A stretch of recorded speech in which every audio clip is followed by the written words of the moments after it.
Bersama saya Mastura Malak dalam rentasan berita edisi 1554. Antara paparan utama. Jawapan jelas untuk Putrajaya.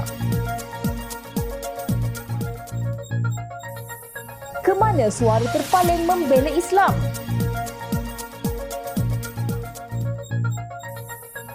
Umpama takut kepada bayang-bayang sendiri. Selesai perbezaan secara musyawarah, bukan berbalah.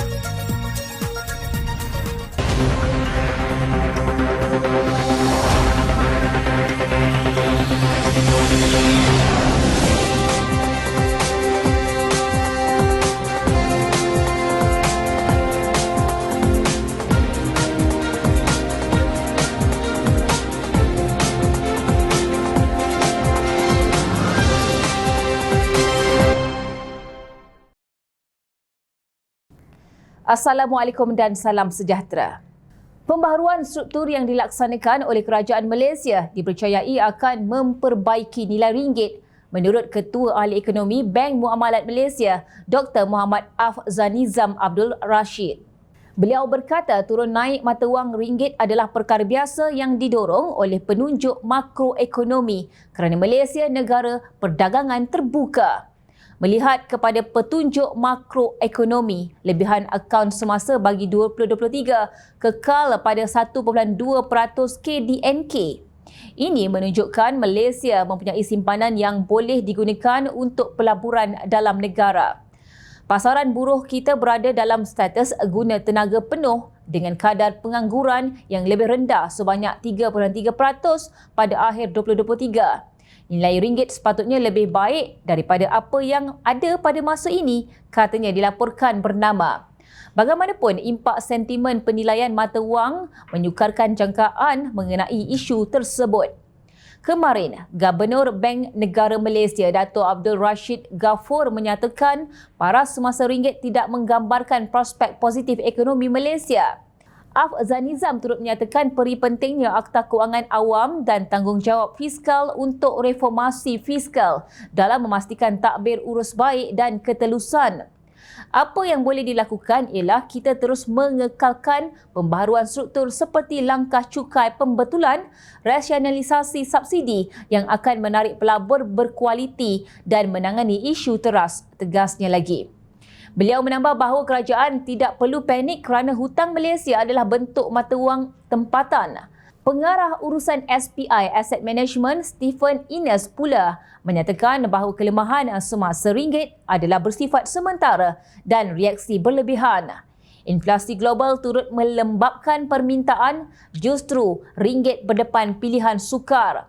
Dalam pada itu, kerajaan optimis sasaran perdagangan dan pelaburan yang ditetapkan untuk tahun ini dapat dicapai meskipun penyusutan nilai semasa ringgit berbanding dolar Amerika Syarikat AS memandangkan banyak tonggak utama lain yang kekal mempunyai daya tarikan dan menarik minat pelabur global.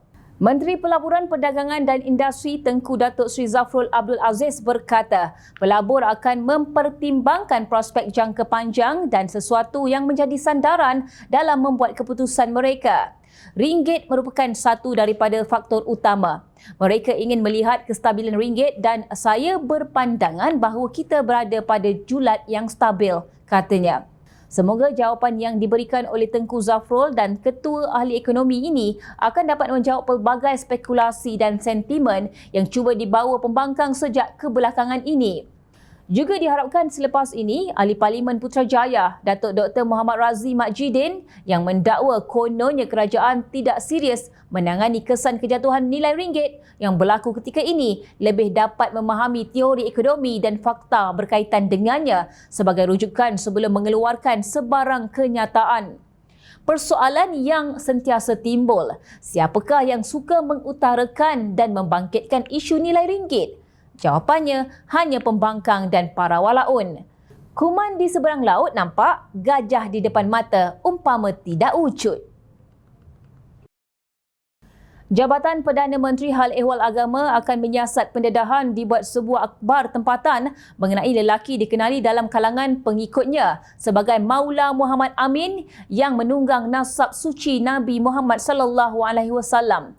Menterinya Datuk Setia Dr. Muhammad Naim Mokhtar berkata, Jabatan Kemajuan Islam Malaysia JAKIM akan bekerjasama rapat dengan pihak berkuasa agama Islam khususnya Jabatan Agama Islam Negeri-Negeri JAIN dan Polis Diraja Malaysia PDRM untuk menyiasat pendedahan tersebut.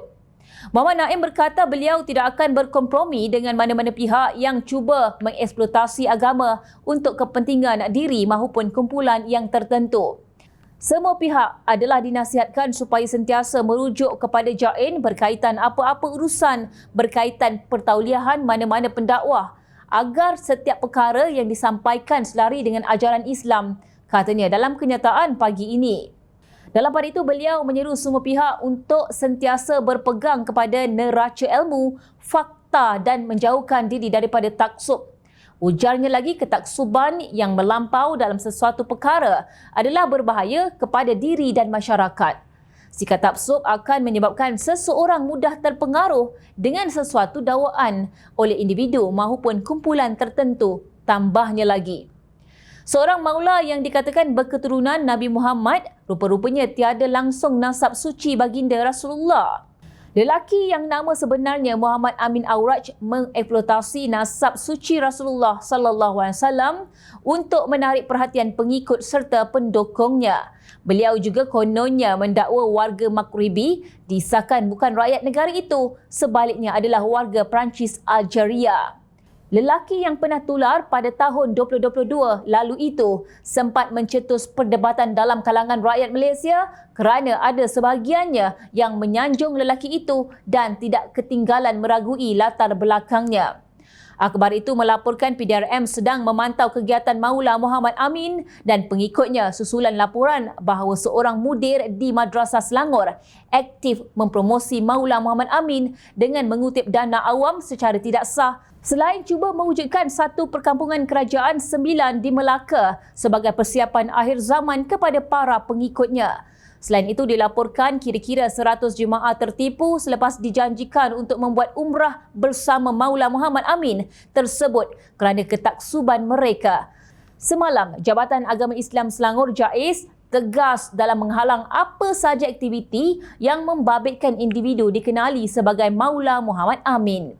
Pengarah JAIS Datuk Muhammad Shah Zihan Ahmad ketika dihubungi berkata hasil pemantauan JAIS mendapati sebuah madrasah di negeri berkenaan disyaki menjadi hos kepada individu terbabit sepanjang berada di Selangor pada tahun lalu. Sehubungan itu, katanya sepanjang tahun lalu, JAIS menghalang penganjuran apa-apa bentuk aktiviti membabitkan individu terbabit di Selangor. Malah JAIS tidak berkompromi dengan mana-mana individu atau pihak terbabit secara langsung atau tidak langsung dengan perkara yang mendatangkan keraguan sehingga menjadikan fitnah kepada Islam keseluruhannya. Kami menyeru semua umat Islam di Selangor lebih berhati-hati dan tidak terpengaruh dengan perkara meragukan seumpama ini, katanya di petik Sinar Harian. Tahniah JAKIM dan tahniah kepada Jabatan Agama Islam Selangor JAIS yang dilihat sentiasa mengambil langkah proaktif bagi memastikan sebarang ajaran sesat atau ketaksuban terhadap sesetengah figura yang mampu memesongkan akidah umat Islam diberi perhatian serius dan segera. Di mana suara mereka yang selama ini berteriak kononnya Islam di Malaysia terancam dalam isu ini? Kenapa mereka membungkam? Bukankah selama ini mereka ini di antara yang kononnya terpaling membela Islam? Adakah kerana isu ini dilihat tidak memberi manfaat politik untuk mereka dan tidak mampu membantu mereka mendapatkan putrajaya?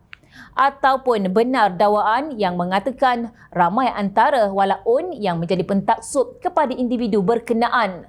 Kelihatannya begitulah. 14 Februari lalu, Yang di-Pertuan Agong Sultan Ibrahim Sultan Iskandar memperkenankan penubuhan Suruhanjaya Siasatan Diraja RCI bagi mengkaji pengendalian perkara berkaitan kes kedaulatan Batu Putih, Batuan Tengah dan Tubir Selatan berkuat kuasa serta-merta. Bahagian Hal Ehwal Undang-Undang Jabatan Perdana Menteri JPM dalam satu kenyataan memaklumkan penubuhan RCI itu dilakukan selaras dengan Akta Suruhanjaya Siasatan 1950 Akta 119. Menurut kenyataan itu, Menteri di Jabatan Perdana Menteri, Undang-Undang dan Reformasi Institusi, Datuk Seri Azalina Othman Said bersama dengan Ketua Pengarah BHEUU JPM Zamri Misman menghadap dan menyembah maklum Sultan Ibrahim mengenai cadangan kerajaan tentang penubuhan RCI berkenaan. Seri Paduka Baginda juga memperkenankan pelantikan 7 ahli RCI termasuk bekas Ketua Hakim Negara Tun Mat Raus Sharif sebagai pengerusi dan bekas Hakim Mahkamah Persekutuan Tan Sri Zainun Ali sebagai timbalan pengerusi, kata BHEUU di Petik My Metro. Pada Oktober tahun lalu, Perdana Menteri Datuk Seri Anwar Ibrahim dilaporkan berkata Malaysia berpendirian isu berkaitan Batu Putih boleh diselesaikan dengan pembabitan langsung Peguam Negara Malaysia dan Singapura dalam rundingan. Anwar pada Disember lalu turut meminta Peguam Negara ketika itu Tan Sri Idrus Harun mengadakan rundingan dengan kerajaan Singapura membabitkan kontroversi tuntutan terhadap Batu Putih. Arahan itu meminta Idrus meneliti semula dan mengkaji isu berbangkit terhadap Batu Putih yang juga sudah diserahkan kepada negara jiran itu oleh Mahkamah Keadilan Antarabangsa ICJ sebelum ini. Pada 23 Mei 2008, ICJ memutuskan Singapura mempunyai hak terhadap Batu Putih manakala Batuan Tengah yang terletak tidak sampai 1 km dari pulau itu milik Malaysia. Selain itu, ICJ memutuskan hak milik Tubir Selatan kira-kira 4 km dari Batu Putih akan ditentukan mengikut persempadanan perairan negara yang menguasainya. Dalam pada itu, pemimpin UMNO percaya Tun Dr. Mahathir Mohamad sedang mencari alasan untuk menolak Suruhanjaya Siasatan Diraja RCI Pulau Batu Putih kerana sedar dosa kehilangan wilayah amat besar dan tidak boleh dimaafkan. Ahli Majlis Kerja Tertinggi MKT UMNO, Datuk Dr. Muhammad Puat Zakarshi berkata, bantahan Peguam Tun Dr. Mahathir terhadap pelantikan Mat Rauf Sharif sebagai pengerusi RCI umpama takut kepada bayang-bayang sendiri. Sebab itu, bantahan Tun M tidak perlu dilayan. Rakyat mahu tahu kenapa Tun M batal rayuan semakan keputusan Pulau Batu Putih. Ia amat misteri. Kenapa tidak dibawa ke Kabinet? Kenapa buat keputusan tergesa-gesa? Peguam negara ketika itu pula dipaksanya cuti. Tun M cari alasan untuk mengelak RCI. Dia tahu dosa kehilangan wilayah amat berat dan tidak boleh dimaafkan ke anak cucu, katanya dalam satu hantaran di Facebooknya kemarin. Pada 16 Februari lalu, Malaysia kini melaporkan Tun Dr. Mahathir mungkin memulaukan RCI untuk mengkaji pengendalian perkara berkaitan kes kedaulatan Batu Putih, Batuan Tengah dan Tubir Selatan jika ia terus diterajui oleh bekas Ketua Hakim Negara Tun Mat Raus Sharif. Peguam Tun Dr. Mahathir Rafiq Rashid berkata, beliau tiada pilihan lain kecuali menasihatkannya untuk tidak menyertai RCI tersebut atas alasan Mat Raus mempunyai konflik kepentingan dalam kes itu. Sesuatu RCI itu sewajarnya dilihat bersih dan tidak bermihak agar orang awam tidak akan mempersoalkan kewibawaan dapatan RCI tersebut. Namun pelantikan Tun Mat Raus Sharif sebagai pengerusi RCI Batu Putih ini telah mewujudkan satu bahaya bias yang sebenar yang akan mencemarkan keseluruhan prosiding RCI tersebut serta akan menjejaskan kewibawaan dapatannya, katanya lagi. Justru, Dr. Muhammad Puat berpandangan Tun Dr. Mahathir tidak layak bercakap soal konflik kepentingan, malah mendakwa bekas Perdana Menteri itu orang yang banyak diselubungi konflik ketika di puncak kuasa. Untuk rekod, Tun Dr. Mahathir telah melantik Datuk Seri Muhammad Shukri Abdul yang juga sudah bersara sebagai Ketua Pesuruhanjaya SPRM, kemudian melantik Latifah Koya, orang politik, untuk menggantikan Shukri. Malah jangan dilupakan pelantikan Tun Datuk Seri Panglima Richard Malanjum sebagai Ketua Hakim Negara menggantikan Tun Mat Raus juga pernah menimbulkan kontroversi. Bahkan pelantikan Tan Sri Abdul Hamid Badur sebagai Ketua Polis Negara secara kontrak juga pernah dipertikaikan. Penafian, penghujahan untuk mempertahankan dan pelbagai alasan yang diberikan kini bagaikan tiada gunanya lagi. Semoga isu Pulau Batu Putih boleh diselesaikan dengan pembabitan RCI bersama Peguam Negara Malaysia dan Singapura. Namun begitu, pertanggungjawaban tetap diletakkan di bahu mereka yang pernah berada di puncak kuasa sebelum ini. Noktah. Pada 9 Februari lalu, Mahkamah Persekutuan memutuskan 16 peruntukan kesalahan di bawah enakmen Kanun Jenayah Syariah /1 Kelantan 2019 sebagai batal dan tidak sah. Peruntukan-peruntukan tersebut antaranya berkaitan kesalahan liwat, persetubuhan dengan mayat, gangguan seksual, perbuatan subang mahram dan muncikari. Keputusan panel 9 hakim yang diketuai Ketua Hakim Negara Tun Tengku Maimun Tuan Mat dengan majoriti 8-1 memihak kepada dua penyibuk Ni Elin Zurina dan anaknya Tengku Yasmin Natasha Tengku Abdul Rahman selaku pempetisyen.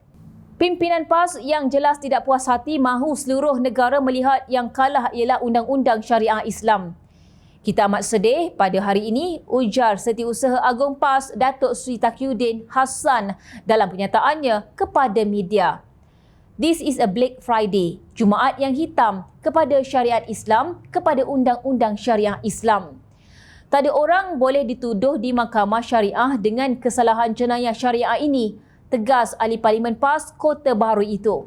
Seolah-olah tidak cukup dengan kenyataan Taqiyuddin yang mengelirukan ini.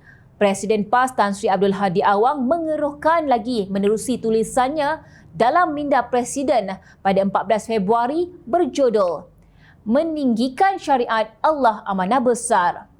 Banyak pindaan yang tidak penting dilakukan, malangnya pindaan yang kembali kepada asas dasar dan rukun Islam ditinggalkan, dakwaannya. Sambil memuji sikap hakim terdahulu seperti almarhum Tun Saleh Abbas, almarhum Tan Sri Harun Hashim dan lain-lain yang katanya menggunakan kebijaksanaan mereka untuk menjaga dan mempertahankan syariat. Abdul Hadi memperlekehkan hakim-hakim yang ada hari ini. Namun demikian, kini muncul kalangan hakim yang bijak sini, bukan bijaksana, yang kepala dan akalnya dipengaruhi oleh tulisan warisan penjajah, tegas beliau. Malah dalam rencananya, beliau secara tersirat menganggap mereka zalim dan menyesatkan. Umat yang mempertahankan kedaulatan Islam wajib bangkit menentang usaha yang zalim dan menyesatkan mereka daripada Islam yang sebenar, gesa Abdul Hadi. Untuk menyokong hujahnya, beliau menggunakan hadis Rasulullah SAW berhubung sabda baginda khususnya untuk para hakim. Para hakim itu ada 3 jenis. 2 jenis yang pertama ke neraka dan satu lagi jenis ke syurga. 2 jenis ke neraka itu ialah seorang hakim yang membuat keputusan salah padahal dia berilmu dan membuat keputusan yang mengetahui akan kesalahannya. Balasannya, dia dimasukkan ke dalam neraka. Begitu juga hakim yang menjatuhkan hukuman dengan menjadi hakim dalam kejahilannya. Balasannya, dia juga dimasukkan ke dalam neraka kerana membinasakan hak manusia mengikut ketetapan Allah. Adapun hakim yang menjatuhkan hukuman yang benar mengikut ketetapan Allah, maka balasannya dia dimasukkan ke dalam syurga. Hadis riwayat Al-Tirmizi. Sifir pemimpin PAS ini amat mudah. Jika keputusan hakim memihak kepada mereka, maka hakim itu adalah benar dan masuk syurga. Jika tidak, maka nerakalah tempatnya. Dalam hubungan ini, Sultan Selangor Sultan Sharifuddin Idris Shah selaku pengerusi Majlis Kebangsaan bagi Hal Ehwal Agama Islam Malaysia MKI sempena mesyuarat MKI kali ke-71 pada 15 Februari lalu menitahkan supaya semua pihak menghormati keputusan Mahkamah Persekutuan dan kedudukan Perlembagaan Persekutuan sebagai undang-undang utama negara yang perlu sentiasa didokongi oleh rakyat Malaysia. Baginda juga tidak berkenan dengan sikap pemimpin politik yang memberi ulasan berdasarkan kepada polemik kepentingan parti sehingga menimbulkan pelbagai kekeliruan kepada umat Islam di negara ini. Menurut Sultan Sharifuddin, satu jawatan kuasa khas telah ditubuhkan yang diberi tempoh setahun untuk memberikan sebarang cadangan kepada MKI dan seterusnya diangkat kepada Majlis Raja-Raja untuk diperhalusi dan diperkenankan. Sambil menggesa semua pihak termasuk pakar-pakar perundangan agar membantu jawatan kuasa khas tersebut, Sultan Selangor juga menasihatkan agar umat Islam di negara ini, terutama kepada para alim ulama dan para ilmuwan Islam, agar sentiasa memelihara adab di dalam mencetuskan sesuatu pandangan bagi mengelakkan timbulnya kekeliruan di kalangan umat Islam. Kita tidak perlu berbalah secara terbuka di dalam perkara-perkara yang boleh kita selesaikan dengan cara bermesyuarah dan secara tertutup. Kita perlu meraihkan perbezaan pendapat dan menyelesaikan perbezaan pandangan tersebut secara ilmiah, berhemah serta melalui saluran yang betul, titah baginda. Adakah kedua pemimpin tertinggi PAS ini mengambil maklum terhadap titah Sultan Selangor? Tidak ada. Malah dalam tulisan minda Presiden 3 hari lalu yang bertajuk Ketinggian Islam Wajib Dipertahankan, Abdul Hadi mendakwa Malaysia telah menerima perlembagaan persekutuan di gubal penjajah yang menipu umat Islam dengan terlalu banyak bom jangka yang dipasang sehingga ia boleh meletup yang bertujuan menghancurkan agama, bangsa, bahasa dan tanah air. Islam adalah keutamaan. Tegakkan Islam, semua pasti akan selamat. Tegakkan yang lain tanpa Islam, semuanya tidak akan selamat, ujarnya lagi. Kenyataan Abdul Hadi ini menunjukkan PAS masih kekal dengan naratif lapuk Islam terancam, Melayu terancam dan negara terancam yang penuh dengan provokasi dan penghinaan selain mengganggu-gugat keharmonian masyarakat di negara ini. Sedangkan tidak ada detik Black Friday kepada Undang-Undang Jenayah Syariah Islam di negara ini kerana ia masih wujud. Usaha kerajaan perpaduan madani untuk menegakkan Islam termasuk membentangkan usul rang undang-undang RUU, Akta Mahkamah Syariah Bidang Kuasa Jenayah 1965 RUU 355 di Parlimen tahun ini tidak akan dihargai kerana ia bukan datang daripada perut mereka. Benar, tegakkan Islam, semua pasti akan selamat. Malangnya, selama 33 bulan berkuasa, tidak ada satu pun usaha menegakkan Islam di negara ini yang kita nampak dilakukan oleh PAS. Menyelesaikan perbezaan pandangan dengan musyawarah, itulah akhlak Islam, bukan berbalah atau menghina orang lain. Ingat, rakyat sentiasa memerhati.